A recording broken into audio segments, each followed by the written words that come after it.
Hi, I'm Micah. This is my off-grid cabin. Ariel and Clay helped me build it, and this is how I live in it in the wintertime. So, on the hill up here, I have two solar panels. There's some no-name brand, the cheapest ones I could find on Amazon. They work great, they're 100 watts each. And so far, that is all I've been using. I've had like 3, maybe 4 times this winter where it was too cloudy and I couldn't get enough power and actually had to fire up the generator that you can see sitting there. So 200 watts of solar, you can live off it. I'll show you when we're inside what we use for a battery bank. But 200 watts of solar does work. Oh, it's frozen. I was just running this the other day when I was running the heat gun. Alright, so this is my generator. It's a lot bigger than I need for what I do, but it was very cheap and I got it. And pretty much it just plugs into this cord, which goes into the house. And that's what powers all the outlets. These are the wires coming from the solar panel up the hill. The back side of the house, you can see I've started to excavate it, but the snow does pile up. The dirt does start from pretty close to the house and slopes up. And so it just kind of traps all the snow here. I think I need to get some metal siding on this so that it's not up against plywood. This is actually the 3rd time this year I've had to excavate this much snow, and it's a problem. This is my little 7-foot truck camper that I've been living in all summer. I've not lived in it now since the snow started flying, and I will probably be selling it in the spring. But it's it pops up, so this actually sits in the bed of my truck. The top pops up and has canvas sides. It's fine in the summer, not very warm in the winter. Then over here I have my wood pile, which is currently housing my snowblower because I used enough wood, so I don't have to tarp the snowblower. Not to mention I used the tarp to cover the wood pile when the tarp that was on top of it ripped. So I don't have a tarp for the snowblower, so it lives in there. Alright, so Ariel was asking me why my truck can make it up the hill here in the winter and no one else's cars can. This is just a 94 Toyota pickup. It's got the 4-cylinder manual transmission. It's all stock in the drivetrain. In the front here, I've actually extended the control arms out, so it has essentially long travel suspension. That doesn't help much with getting up the snow. The tires do. They're 33 by 12.5. I'm currently driving around at 8 psi in them. I've gone lower if I had to. I have lockers in the front differential and in the rear differential, so where you would normally spin one tire in a slick condition, all 4 wheels will dig and spin, and I can get up the hill. There has been some days that I haven't been able to make up the hill, but for the most part, this works good. So, in the rear axle, I took the differential out of a 3rd generation 4Runner. It's an electronic locker, so I actually have a button on my dash I can just push to lock and push to unlock it.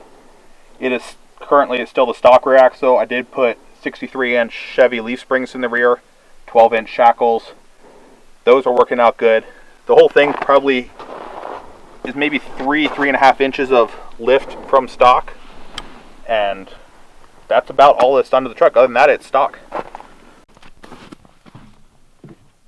So around my door, I have these 2 bins which hold wood.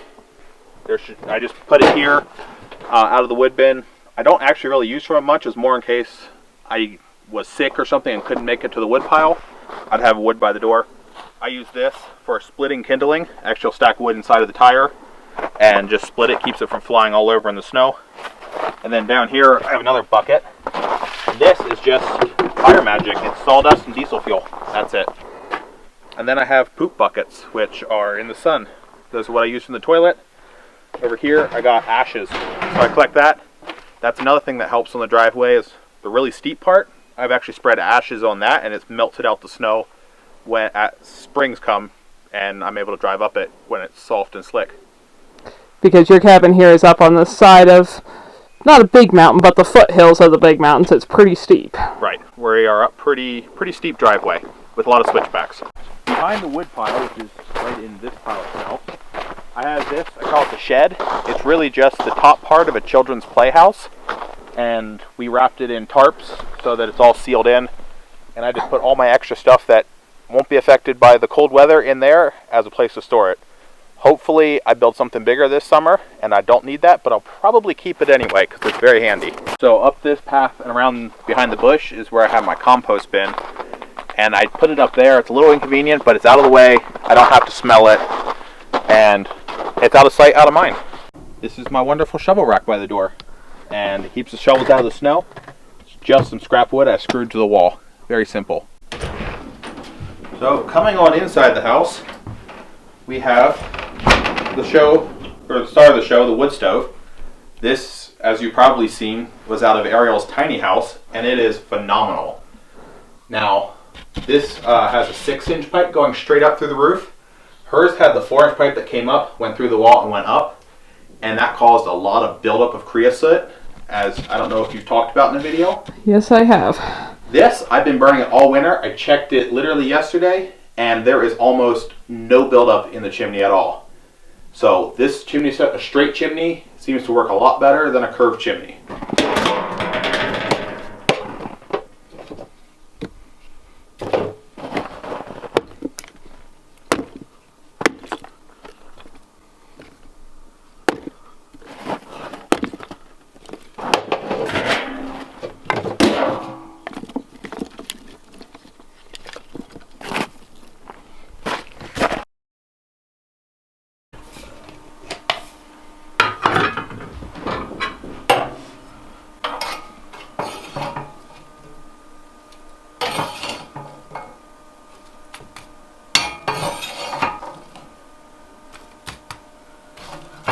The rest of that'll burn.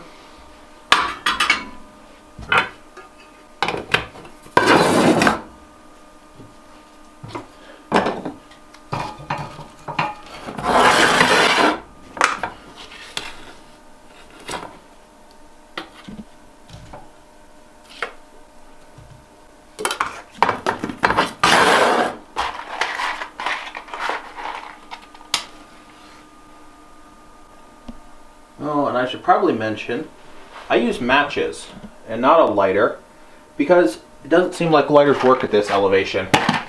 And I can't find any good ones that reliably will work if it's, you know, below 50 out, and matches just work, so I use them.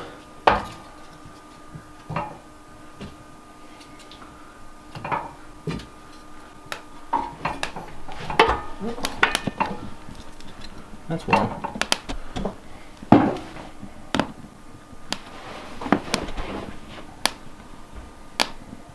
So on top of the wood stove, we have one of those wood stove fans. They use that thermal differential between the top and bottom to make electricity. I don't remember what it's called. I have a pot here, and I'll put water in there if it gets really dry, the air, which it can in this area. But when I don't have that there, I have a candle I'll set on there, and that's actually a burned out candle. It just remelts the wax and smells good. So I do that, and I get 3 times the life out of a candle. There is no fire in there, but it smells good, so I'll do that. And that only works because you have trivets to put it on. You couldn't put the glass directly on the stove. I wouldn't think so. Never tried it, but I would be afraid it would crack and spill hot wax over the stove and the floor and make a mess. Yeah. The one thing with the wood stove is you are constantly cleaning. So we'll leave that cracked so it can get good air. But I am always sweeping up ashes that fall out, all kinds of stuff. And that's a downside to a mini stove. It is. But the price was right. The stove worked great. And if I had a much bigger stove, it probably wouldn't even, or be too much heat, and I'd be cooking myself out of here. Alright, so on the other side of the door, I just got a coat rack. Just used some old 1x6s and some hooks. It holds all my clothes that I don't use half of. I pile all my other stuff up top. That would be because Mike is a polar bear, and when you guys think I don't wear enough clothes, he's wearing half the amount I am and still sweating. I like the cold. But here's my shower. So this is a very simple, look here, it's a 40 or 44 gallon like trough for feeding animals. And I got this curtain, it's a ring, I don't know what you call it, curtain hanger, off of Amazon. This was like 50 bucks and is very flimsy. I will probably make a new one in the future that's sturdier. I was not happy with it. But if you don't know how to build one, then this would work great. And then inside, I actually have a pot. This is my showering pot. So I fill this with water, I put it on the stove, heat it up. And then I have one of these. Oh, it's dripping water everywhere. So I saw this on, I believe it was Off-Grid Alaska. Simple Living Alaska. Simple Living Alaska. They had one of these. I bought one the day I saw it. It has been awesome. You just plunk this end into the water, you turn it on, and you have running water. And I just shower right out of there. It all collects into the pot, or the pan in the bottom, and then I take it outside and dump it. So, moving around the corner, I have my toilet back here. It's almost private. And then I have my sink. This was actually reclaimed. Ariel saw it alongside the road, called me one day and said, go pick it up. It's free. And it's actually a porcelain, I believe, top. The bottom is just a wood cabinet. Down here I keep, toilet paper. I keep sawdust for the toilet. I have a 5-gallon bucket in there, which all the water drains into. And then this is another free or cheap thing that Ariel found, because she is awesome at finding stuff. And I just pour my water in there, and I have running water. Now, it's not heated. Any water that has to heat, I heat it in a teapot on the stove, and then I come over here and I'll wash dishes and all that. This is temporary, but that holds all my, whatever you call it, stuff. Everything I need for life. Personal hygiene items. That's the word. So you made it a little shelf there, so that the water container would overhang the sink properly. And I wanted the water container higher. I didn't want it sitting down like here where I couldn't get dishes underneath it. That was the reason I built this up here. But that is only temporary. So the plan before we ran out of time this winter and it started dumping snow is to actually build a real bathroom here and not just have it open. So I'm not sure the exact size, but it would have a shower in here, the sink would be along the wall, the toilet over there, so very similar configuration to what's here. There'd probably be a door in about this area, and then it would have a loft just like was on that side, above it here, and then that would give me a ton of storage. There'd be a water tank up in the loft that would drain down, so all my water would be gravity fed. I don't have to fill the tank every once in a while versus here, where I fill it every few days because I can use that much water pretty easily. And when you're hauling your water, you learn to be very sparing with it. You don't use too much. You do what you got. You use the water, do what you got to do, and you shut it off the instant you can. Because hauling water is no fun, even though I'm hauling it with a truck. So that's the future plans for this area. The wall would be roughly here, so it'd still be the entrance area for all the coats, but it wouldn't be open to the rest of the house. So excited to do that this summer. All right, so next to my sink is my dresser, where I keep all my clothes. I pile all my junk, and this is my dirty laundry. I need to come up with a better solution because these are always in my way, and I feel like I'm always moving around while I do something, but for now, my dirty laundry just goes in the baskets. I actually have to go into town, use a laundromat, so I'll eventually have my own washer, and I won't build up so much dirty clothes. I just hate going to do dirty clothes and wash it, so I try to do it as least as possible. He's pretty efficient. He basically has a set of 14 of everything, jeans, black t-shirts, etc. So you can kind of just wear a set every day for 2 weeks. I can wear a new set every day for 2 weeks, and I only have to do laundry every 2 weeks. And then I got my bicycle. I just didn't want it sitting outside in the cold, so it's in here most of the way. I got my guest chair in case someone comes over or I want to go ice fishing.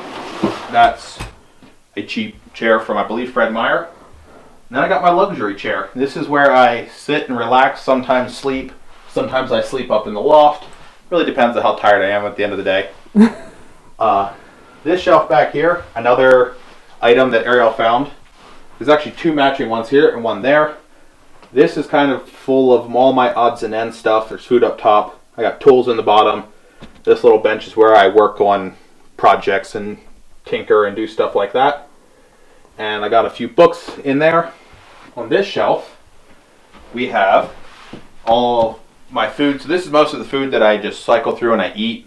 All the stuff that's more for long-term storage is up here. I will put shelves in between these joists and stack food up there so I can store more.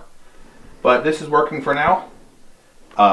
This was actually something that I saw on Doug and Stacy Off-Grid, and they loved it, and I love it. It's just an outdoor oven by Camp Chef, and it works great. It's a propane oven. It's got 2 burners. It's got the oven. I cook lots of pizzas and whatnot in there, and the burners work flawlessly. So I've got my teapot and my kettle that I use all the time, and that's pretty much my kitchen.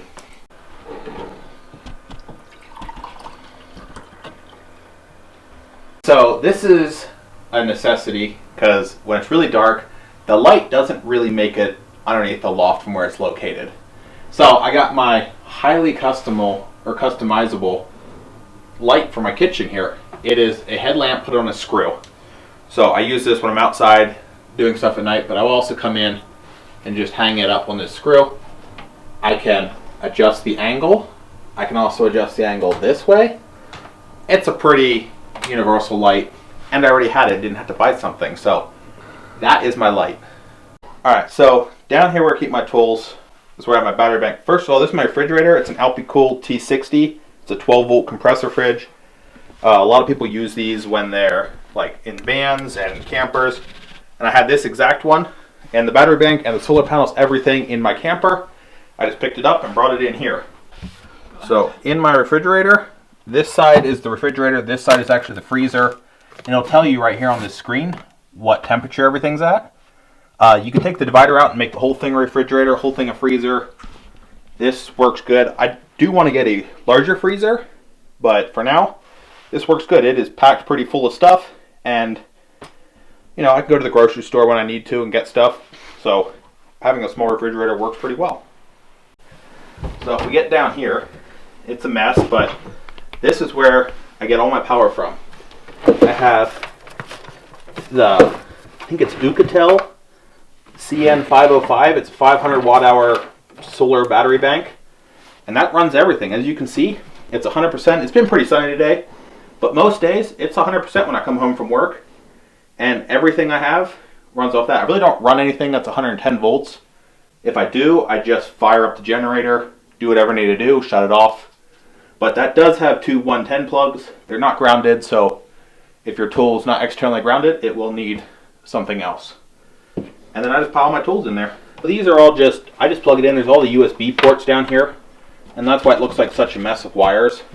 And this whole growth of wires here. My phone charger, that's very long, reaches to my chair. That's important. I have another cord I charge my flashlight with that I carry every day. Charge my speaker, my laptop, which I never really use. But that's what all this growth of wires coming out of here is about. And I just tuck it back here out of the way and keep that door closed. And I hardly ever have to get into there. This is my lettuce on the windowsill. This was a attempt to have lettuce and something fresh to eat this winter. It's almost spring, and as you can tell, it is not ready to eat yet. So this will probably just become starts for the garden, but this was my attempt to have fresh green things to eat all winter. These jars I just grow sprouts in when I need. I'm not growing any right now. And this old teapot that I hate is just my watering container, so just keep it there, pour water in them. It works pretty well. Alright, so above the kitchen here I have the loft, and about from here back is just storage. I put everything I can up there, stuff that can't be out in the shed and get cold. As you can see, I got my antlers on the walls. This one is moonlighting as a fishing rod holder. And then built this ladder to get up there. So up here I have, it's a self-inflating camp mattress. As of a couple of days ago, it's not staying self-inflated, so it's time to get a new, better mattress. And I'll sleep up here. I got a perfect view of the whole valley out there, and this works great. It's a little bit cramped because of the size of the totes I have, but if I can find smaller totes, I can pack everything in tighter. And eventually on the other side of the cabin, above where the bathroom is, there'll be a loft. I can store stuff there, get a storage shed outside. This will open up a little bit more. The light, this is I think just an outdoor light or something. You bought it, Ariel. I think it's made for like sheds and stuff. Yeah. I forget what it was marketed But it as. just has the wire. It runs outside to a little solar panel, has its own battery, and it doesn't actually pull off my solar system at all. And with this little remote control, little infrared, you can turn it on. It's got different light modes, different brightnesses. You can turn it off. And the one thing I don't like about this particular light is, if I fell asleep, and I've done this a few times with the light on, and it dies in the middle of the night, I'll leave in the morning, and I'll come home, and if it's already been dark out, it will, if you didn't turn it off with the remote, it will automatically just come back on. And so I've come home multiple times to my lights being on. The first time I was like, is someone here? But no, it turns out that you just need to make sure it was turned off with the remote. when I have done that in the past and the battery died, I just will turn it on and then turn it right back off, and that seems to solve the issue. So not worth changing it out, but it is something if you have this light. But it's never died on you for when you actually were awake wanting it for evening use. Only if you I fall asleep and with it on. Usually because I'm on my phone doing something and I fall asleep and it's turned on and then it just dies.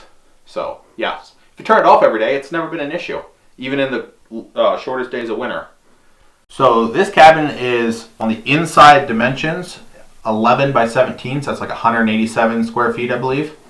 It's relatively small, but in the walls and the ceiling is all R21 insulation. The floor is about 7.5 inches of that foam board. So I don't know what R value that gives, but quite a bit. And it holds the heat pretty well. If I close the curtains when I go to leave in the morning, I can be 60, 70 degrees in here. I'll come home and it's like 50.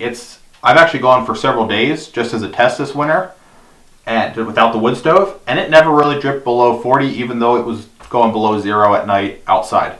If I open the windows during the day and let the sunshine shine in, I'll even come home from work and it'll be warmer than when I left. So that works pretty well to keep it from getting too cold in here. I suspect that in the summertime I can open the windows all up at night. I can close them all in the morning and it should hold in the cooler air, but we'll find out. This is only the first year. I've only lived in here in the wintertime, never the summer yet.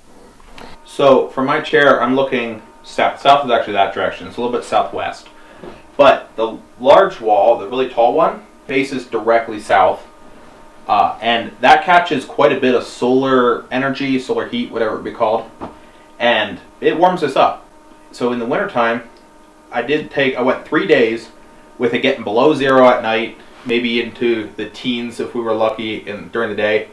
I went for 3 days without a fire, and it would be like 40 degrees in here when I got up and left, and it would be like 50 when I got home. Now that only works if the sun is shining. If the sun's not shining, it doesn't heat up. But I would open up all the windows, all the curtains, the sun would come in, it would warm things up. And so for 3 days, at below 0 temperatures at night, I didn't even have a fire and nothing froze. Which is pretty incredible. And of course, the only reason he's okay with it being 40 in his cabin is because, like I mentioned, Mike is a polar bear. But it's pretty impressive still that we get enough solar gain on that big dark wall out there, which will be fully shaded in the summer because the sun is overhead and not shining straight in from the south, to keep it above freezing in here in those temperatures outside. And it has yet to be seen what happens in the summer or how well it works to stay cool. I suspect it'll be pretty cool. This is more insulated than most houses, but we'll find out. Maybe we'll do another video then. So behind the wood stove, I built this. It's just a piece of 10 gauge metal. I work as a steel fabricator, iron worker, so I just built this at work. I just bent the edges over, and it keeps the heat away from the wall. So there's about an inch gap behind here, and that's just painted 10 gauge steel. I have this chunk of steel here because I haven't moved it yet. And this is literally just the flange of an I-beam. It's about 1.25 inches thick. I had brought that home from work, and I put it on top of the wood stove thinking that it would heat up, and then it would just radiate heat for longer, like a mass heater. Maybe it's not enough mass, maybe the stove's not big enough. I just found it didn't do anything, so I'm not using it because it just looked unsightly on top of the stove. So this cabin is built on the pretty steep side of the foothills. So the hills and the mountains go off to the west, the valley is off to the east. There is no electricity up here, there's no power lines run to the property at all, there is no well. This is fully off-grid. As you can tell behind me, there are outlets. Those are only live when the generator is plugged in and running. Most of the time, those are not live, there's no power to them, and they're useless. The idea with it was, while we're building the cabin, put them in. If we ever wanted to hook the power down the road, it'd already be wired, it'd be simple to hook up. We wouldn't have to tear out the walls, rewire things. It just seemed like the right thing to do. Without having a well on the property, I do have to drive. It's a few miles, but I drive over to Ariel and Clay's place. I get their beautiful spring water that is gravity fed to their property. I get that, I fill jugs, which I can show you over here. So I keep my jugs back behind the sink. Ooh. So they're just 5 or 6 gallon, I don't remember, jugs. I just fill those up, drive them up here, carry them in. I store 3 of them back there. I only use 3 because I can get water so easily and more just take up room. But that's how I get all of my water. 100% of the water that's used here is hauled up this way from Ariel's house. So as far as wildlife around the cabin, we have deer, there's elk, lots of rabbits, chipmunks, all the little ground critters and birds that you could imagine. I don't know most of their names. I do have, I think it might be a badger, maybe a fox or a coyote down by the end of the lane is digging a hole. I tried to walk to its hole the other day, but snow was deeper than my waist, so I gave up about 3 feet in. Just let him live his best life down there. I do want to get rabbits this summer and raise them for meat. If that's a coyote or a fox living around there, it's going to be a challenge to keep rabbits alive. He might have to go. But deer are the main thing we see. They run around the hill behind the house all summer. They got pretty used to me, so they don't seem too bothered. The elk, I've only seen them on the property a few times, but just down the road, maybe a half mile, is the feeding grounds where some farmer feeds them. And I'll drive by there in the mornings and evenings and see 50 to 100 elk. So they're in the area, and that's about all the wildlife I see. Well, you guys probably have seen Velcro has had 4 kittens. My plan is to take 2 of those kittens and have them live up here with me, keep mice and rodents out of the garden. Also, cats are just cool. So we're going to let them run around here. I'm really hoping if I bring them in at night, let them run around during the day when I'm not here, and keep them inside at night that they don't get eaten by coyotes or foxes.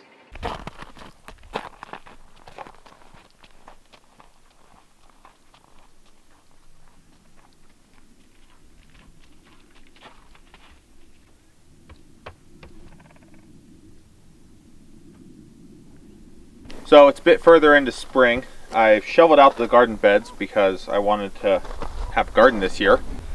And so currently I have just 2 garden beds here. I want to put a 3rd one in. I have more blocks over there for that. And I'm guessing I'll grow root vegetables mostly, maybe some peas if the summer's short enough or long enough. But I got to get more dirt in here, and that's about where we're at with the garden beds.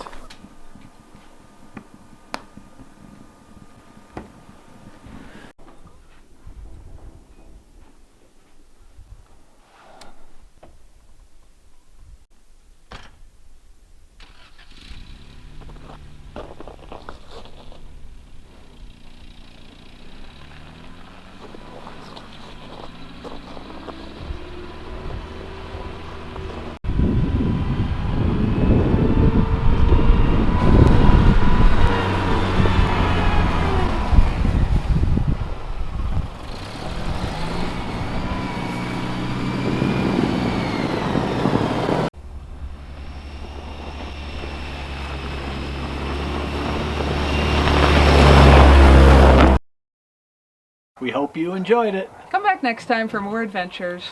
Thanks for watching.